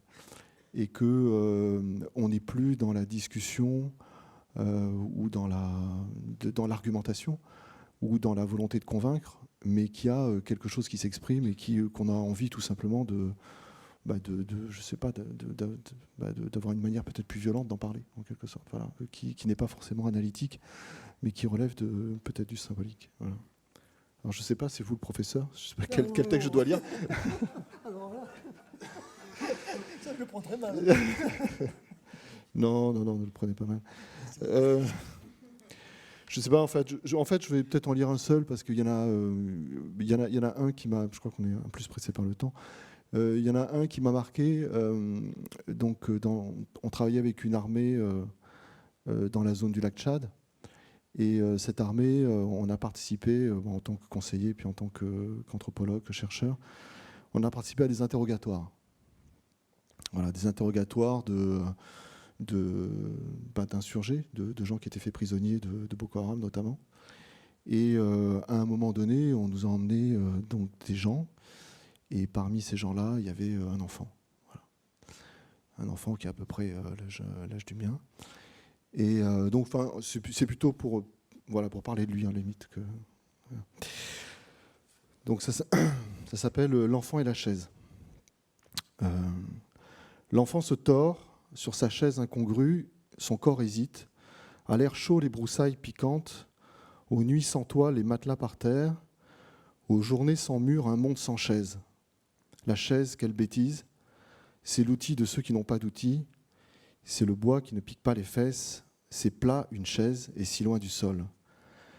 La chaise trépigne au centre et l'interrogatoire continue. Et les adultes de plus en plus loin, la salle s'expand à l'infini des larmes qui baignent les hommes autour de l'enfant. Cette chaise, maudite liberté surveillée aux quatre pattes de fer, l'enfant n'est pas un enfant des chaises. Il a tué 4 hommes, 4 trous, 4 corps de soldats dans la forêt là-bas. À 9 ans ou 10, c'est beaucoup. Vengeance, ses amis enfants sont morts. Lui, vengeance, est vivant.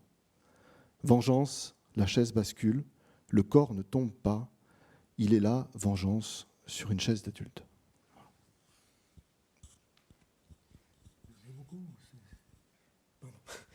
Merci. Vous voulez parler un autre? Oui, peut-être, je sais pas. Oui. Merci pour ça.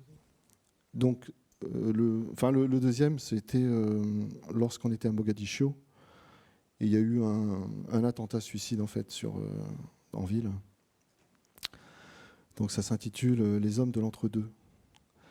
Premier blast, son, onde et fumée, puis nuit et tir, Al-Shabaab est armé, force de l'Union africaine et sécurité somalienne, nervosité. L'obstiné muezzin retentit, messieurs, Dieu n'attend pas. Deuxième blast, stratégie de mort, tir d'armes lourdes, chenille des tanks, course dans la nuit sur le bitume résonnant. Et nous revenons au calme. Les chiens, les premiers aboient à la fin du tumulte. Les chiens, toujours, réclament le son dans le silence. Le vent lourd de la mer charrie une rapide odeur de poudre. La mort n'arrête pas notre progression. S'il te plaît, accepte d'être ni complètement vivant, ni totalement mort. L'homme de l'entre-deux, libre des hardes de la vie, agile et nu, regarde vers le bas comment la vie revient, si vite. Ici, le trottoir est brossé, lavé du sang et des chairs, puis on s'assoit et on vend ces petites choses. À quelques kilomètres de la guerre, ce n'est pas la guerre. Quelques mètres à côté de la mort, c'est encore la vie. Le temps et l'espace soudain si confus dans la chance et le choix. Merci. Merci. Non, c'est formidable. Et écoutez, je crois vraiment qu'avec Michel Agier, Michel Nepels et Thomas Quentins, là aujourd'hui, on reçoit quelque chose de tout à fait spécifique qui, pour notre entreprise, pour nos tentatives, est et va être décisif. J'accorde beaucoup d'importance à ce qui se passe en ce moment-là, là sur cette scène. Voilà, on est presque à la fin, on a très peu de temps maintenant. J'avais l'intention de vous lire un petit texte, merci encore, hein, un petit texte que j'ai publié dans Poésie il y a quelques mois, je ne sais plus. Et c'est un petit texte, mais je vais pas le faire, donc ça, peu importe, c'est dans Poésie. Non, mais je le mentionne tout de même parce que c'est un petit texte sur un jeune Guinéen qui, il y a maintenant 2 ans et demi, a sonné chez moi, presque par hasard. C'est une voisine. Il cherchait l'adresse l'endroit où se trouvait une association qui pourrait l'aider. Une voisine qui passait dans la rue lui a dit « Sonnez chez Mouchard ». Bon, il a sonné chez Mouchard. Il est entré, il avait pas 20 ans. Il est entré chez moi. Je l'ai emmené devant l'ordinateur pour chercher l'adresse. Et puis, quelques temps plus tard, quand on est devenus copains, il m'a dit qu'il avait dit à ses copains avec lesquels il traînait à la gare, où il dormait éventuellement dehors, ou quelquefois au 115, il leur avait dit qu'il avait découvert que chez les Blancs, c'était plein de bouquins. Voilà, il leur avait appris ça. Il se marrait lui-même de lui-même. Enfin, ses observations ethnographiques, il s'en moquait lui-même, bien sûr. Bon. Donc, Nfamori, c'est son nom. Il avait été question qu'il soit là aujourd'hui. Il voulait être là aujourd'hui. Et je vais me demander si je pouvais prononcer son nom avec des scrupules. Il a ri de mes scrupules. Il m'a dit bien sûr. Il a maintenant le statut de réfugié. Il est sorti d'affaires et il travaille. Mais il y a 2 jours, il a appris tout d'un coup, par un coup de fil, je pense, la mort de sa grand-mère, la seule personne qui lui restait au pays, dans le village de Dabadou, dans la région de Kankan. Et sa grand-mère vient de mourir. Et là, il était totalement détruit. Il n'était pas question qu'il vienne aujourd'hui. Voilà, mais j'ai une pensée d'affection pour lui. On pourrait, si vous le voulez bien, terminer. Tu veux bien ? Oui, demander à Daniel de Roulet de venir nous lire des textes qui concernent aussi le thème d'aujourd'hui.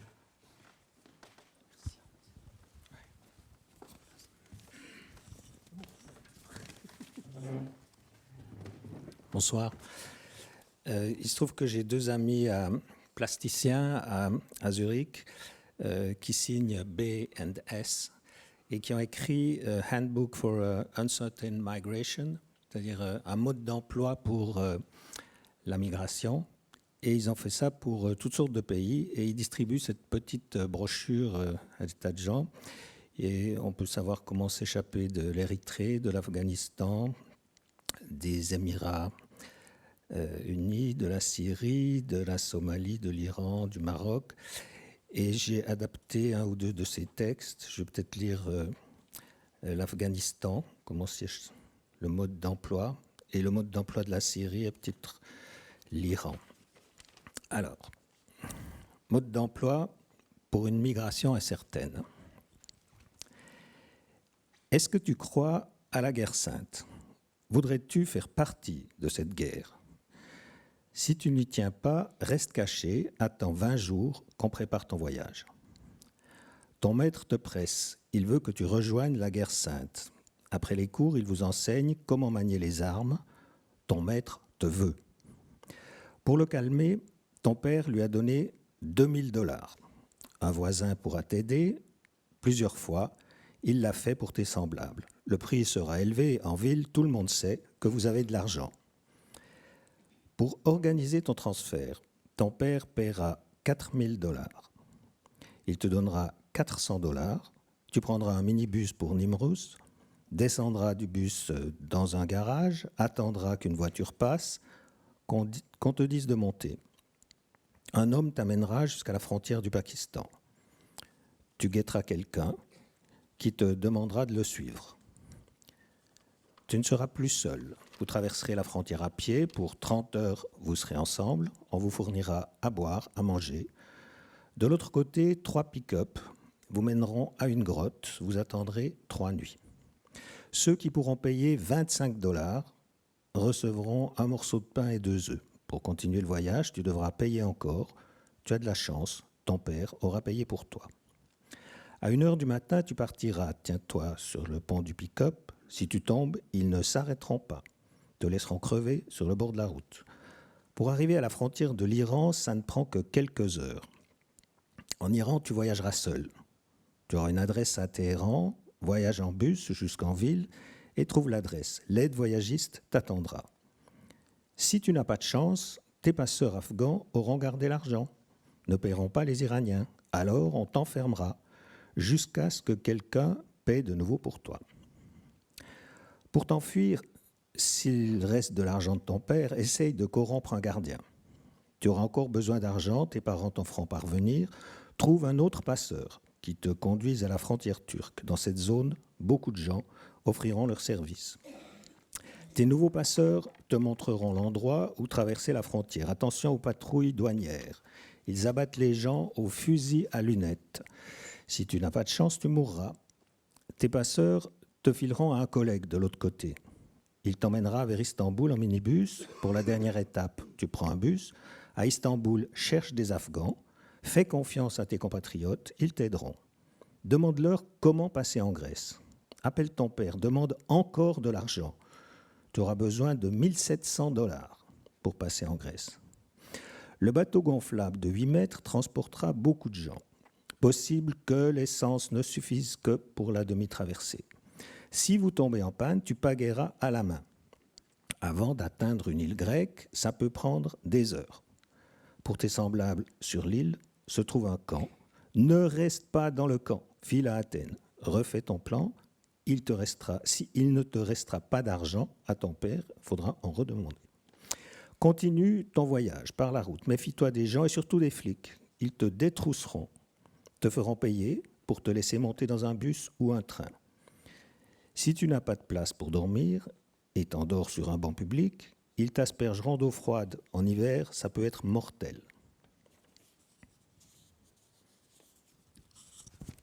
Je vous dis tout de suite la fin.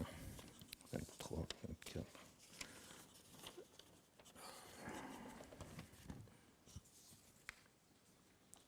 Je ne vous raconte pas la fin. Je raconte l'Iran. Les policiers ne sont pas tes amis. Ils te cherchent. Il faut faire vite. Sinon, il va te trouver et te forcer à l'épouser. La loi lui donne ce droit. Fais attention à qui tu révèles ton plan. Ne fais confiance à personne, même pas à tes meilleurs amis. Prends le risque. Questionne autour de toi. Trouve quelqu'un qui puisse t'aider. Demande à tes parents. les seuls à qui tu puisses te confier. Essaie de te souvenir si tu connais quelqu'un qui a dû s'enfuir. Si tu connais des dealers, demande-leur par où passer la frontière. Ils connaissent peut-être quelqu'un. Prépare-toi à payer. Plus tu dois partir vite, plus le prix sera fort. Épargne de l'argent liquide, ne retire que de petites sommes, que personne ne soupçonne tes préparatifs. Dès que ton plan sera au point, fais vite, s'attarder est dangereux. Quelqu'un pourrait découvrir ton plan, te trahir, ta tête est peut-être déjà mise à prix, te dénoncer est une bonne affaire. N'hésite pas, vas-y, si tu n'as pas tes papiers, ne retourne pas les chercher chez toi, tâche de voyager léger, emporte un grand sac à main de marque. Personne n'imagine que celle qui porte un grand sac à main à la mode est en train de s'enfuir. N'emporte que ce dont tu as vraiment besoin. Après avoir payé ton voyage, s'il te reste de l'argent, emporte-le. Sinon, pars même sans argent, pour que la police ne te rattrape pas. Tu dois quitter le pays. La première étape sera courte. Tes passeurs te feront traverser la frontière. Là, tu attendras que s'organise la suite de ton voyage. Ça peut prendre des jours, voire des semaines. Quand tout sera prêt, la partie difficile commencera. Prépare-toi à être transporté dans une caisse de bois, sur le pont d'un camion. Tu devras te faire toute petite. Ce sera sombre et très étroit. Pendant 40 heures, tu resteras coincé. Avant le départ, ne bois pas trop, ne mange pas trop. En route, il y aura peu d'arrêts. Le chauffeur en décidera. Ne fais pas un bruit, le chauffeur ne pourra pas t'entendre. Mais d'autres le pourraient. Quelle que soit ta fatigue, tu ne réussiras pas à dormir. Quand le camion passera sur de mauvaises routes, tu te sentiras mal. Tâche de ne pas vomir trop souvent. Tu seras couché dedans pendant tout le voyage. À la fin, le camion s'arrêtera. Tu seras à destination. Le chauffeur te laissera près de l'endroit où les réfugiés peuvent s'annoncer. Va dans la direction qui t'indiquera. Après 30 minutes, tu y seras. Tu auras faim, tu seras fatigué et tu pueras horriblement. Ils te poseront des questions que tu ne comprendras pas. Ils ne pourront plus te renvoyer. Ils feront venir un interprète. Il t'aidera. Fais-lui confiance. Tu n'as pas d'autre choix.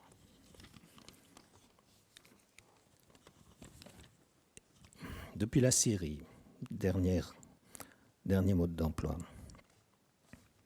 Tu dois quitter cet endroit. Ici, tu n'as pas d'avenir. La guerre continue. Personne ne te veut. À l'hôpital, ils n'ont pas accepté de te soigner. Le mois dernier, 5 fillettes du quartier ont disparu. Tu sais où on les a emmenées? Veux-tu que tes 3 filles grandissent ici? Veux-tu vivre dans la peur de ce qui leur arrivera? Prends la route. Emmène ta belle-sœur et ses enfants. Vos chances seront meilleures. Emporte des médicaments contre la douleur et des antibiotiques, des habits imperméables et chauds, des chaussures de marche, des biscuits, de l'eau, à manger pour les enfants, carte d'identité portable. Au cas où vous seriez séparés, prends ta voiture jusqu'à la frontière irakienne. Là, ils te l'enlèveront. Vous attendrez devant la douane. Trouverez une ancienne école pour dormir. Prends soin que les enfants mangent bien, évite de tomber malade, échange des informations avec les autres fugitifs. L'un d'eux sait peut-être à quel moment la frontière ouvrira. Ne rate pas ce moment, traverse. À 1 heure de marche, vous trouverez un camp de réfugiés. On vous désignera 2 tentes. En route depuis 1 semaine, les enfants seront fatigués. Du travail, il y en a. Ton mari sera employé dans la construction, récoltera l'argent pour le voyage à venir. Si tu ne fais que fuir la guerre, je te conseille de rester là, pour rentrer quand la guerre finira. Mais si tu risques d'être persécuté après la guerre, reprends la route, tu as besoin d'une nouvelle maison. Après 1 an, ton mari aura gagné de quoi poursuivre la route. Ta sœur, partie avant vous, est arrivée en Suisse. C'est là que vous pourrez être ta nouvelle maison.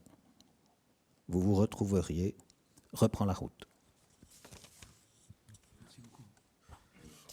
Oui, elle est terrible, cette voie des modes d'emploi, cette voie des conseils qui parle là à ce tu. Mais vraiment, c'est une voie qui concrétise quelque chose du monde d'aujourd'hui aussi et qui est vraiment d'une âpreté, d'une vérité incroyable. Merci beaucoup. Eh bien, nous arrivons à la fin de cette rencontre, mais je ne sais pas si... on ne voit rien, vous savez, de la scène où je ne vous vois pas. je ne sais pas s'il y a lieu si vous voulez intervenir, enfin, si quelqu'un veut intervenir dans la salle, qu'il le dise. Il y a un micro quelque part qu'on peut promener. Est-ce que quelqu'un veut prendre la parole? Oui? Non? Non? Personne. Très bien. Écoutez, je vais tout de même... Nous poursuivrons. Je pense que nous avons commencé quelque chose. Il y a toutes sortes d'enjeux là-dedans, de contenus là-dedans. Je voudrais tout de même, personnellement, là, avoir une pensée pour un migrant qui a vécu dans ma famille, chez moi, chez nous. Mes fils sont là. On a un migrant qui s'appelait Khaled Mansour, un Soudanais. Nous l'avons rencontré par hasard dans la rue et finalement, il a habité 8 années chez nous. Cet homme-là, il est devenu un membre de la famille. Et puis, il a obtenu un passeport soudanais après des années et il a pu rentrer au Soudan pour quelques semaines, voir sa famille. Au retour de son dernier voyage au Soudan, il est arrivé à la maison. C'était la joie de se retrouver comme d'habitude. Et puis, c'était un samedi soir, le dimanche matin, il est venu me trouver. Il m'a dit, je me sens pas bien. Je lui ai dit, il m'a montré son estomac. Je lui ai fait une tisane et il s'est effondré dans mes bras, frappé d'un infarctus, et il est mort. Voilà.